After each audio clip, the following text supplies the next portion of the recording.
vous allez bien. On se retrouve dans une nouvelle vidéo pour parler de diversification alimentaire et plus exactement de comparer les petits pots maison avec les petits pots tout faits. Je vais vous donner les avantages et les inconvénients de chacun. On commence d'abord avec les petits pots maison. Le premier avantage, c'est que vous pouvez faire découvrir des goûts et des textures différentes. En revanche, l'inconvénient, c'est du coup que vous devez remplir régulièrement votre frigo.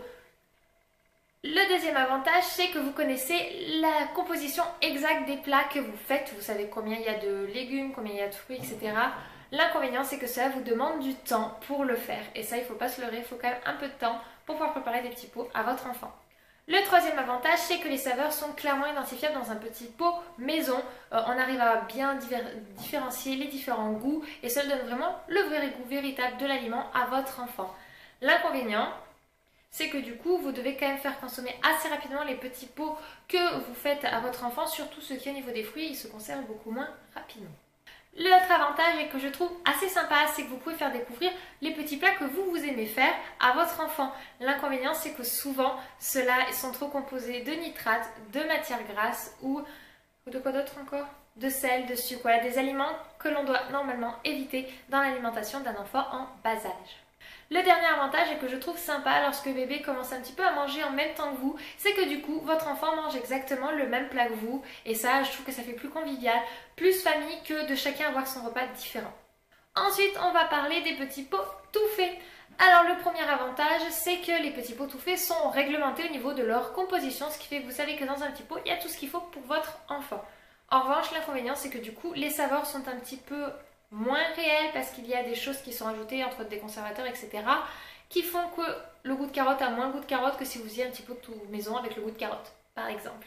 Le deuxième avantage c'est que la consistance de votre petit pot est homogène, lisse, sans grumeaux, sans quoi que ce soit, enfin vous me comprenez, c'est quelque chose de plat et pour les bébés au début c'est ce qu'il y a de mieux parce que quand on fait des petits pots maison, pour celles et ceux qui en ont déjà fait, vous remarquez que suivant les aliments que vous utilisez, la texture n'est pas la même, plus ou moins épaisse, plus ou moins liquide, voilà.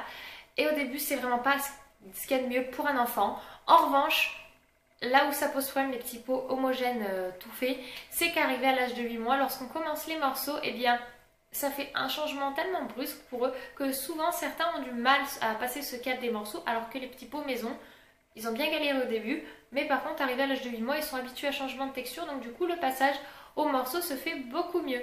L'un dans l'autre, ça revient un petit peu au même, à vous de voir dans quel sens vous voulez faire les choses.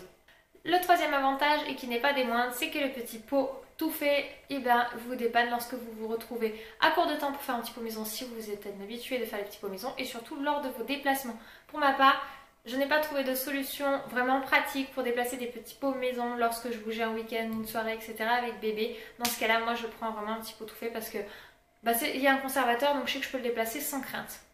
Le dernier avantage, c'est que du coup, comme la réglementation et décomposition est réglementée, vous savez que tout ce qui est nitrate, sucre, sel, matière grasse est vraiment adapté à l'âge de votre enfant. Il n'y a aucun risque de ce côté-là. Par contre, la chose à laquelle je veux vraiment faire que vous fassiez attention si vous achetez des petits pots tout prêts, c'est au niveau de l'étiquetage des âges par rapport à la composition du petit pot. Je vais prendre l'exemple du kiwi. À partir de 4 mois, on vous propose, donc, dès le début de l'alimentation, des petits pots par exemple pomme kiwi. Et moi, je tiens à préciser que le kiwi est un aliment allergène, surtout s'il est mis aussitôt dans l'alimentation.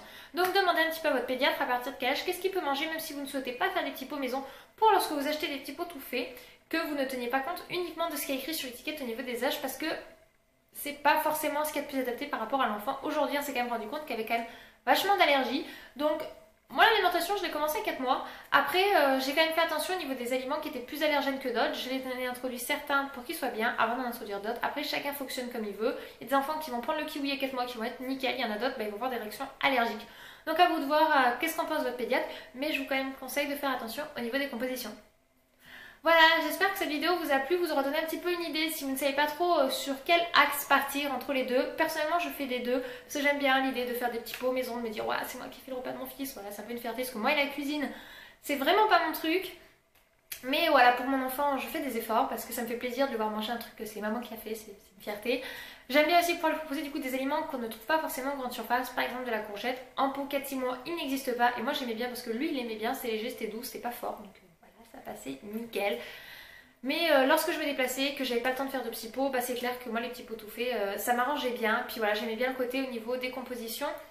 C'était vraiment réglementé alors que nous, enfin moi des fois peut-être que je rajoutais des choses qui n'étaient pas forcément adaptées à son âge, mais j'aimais quand même bien faire ma popote comme on dit. Voilà, donc j'espère que cette vidéo vous a plu, je vous dis à très vite dans une prochaine vidéo. N'hésitez pas à commenter, à me dire vous comment vous fonctionnez au niveau de l'alimentation de votre enfant, plutôt petit pot maison ou petit pot tout fait, ou comme moi les deux. Sur ce, je vous fais de gros bisous et puis je vous dis à très vite. Ciao!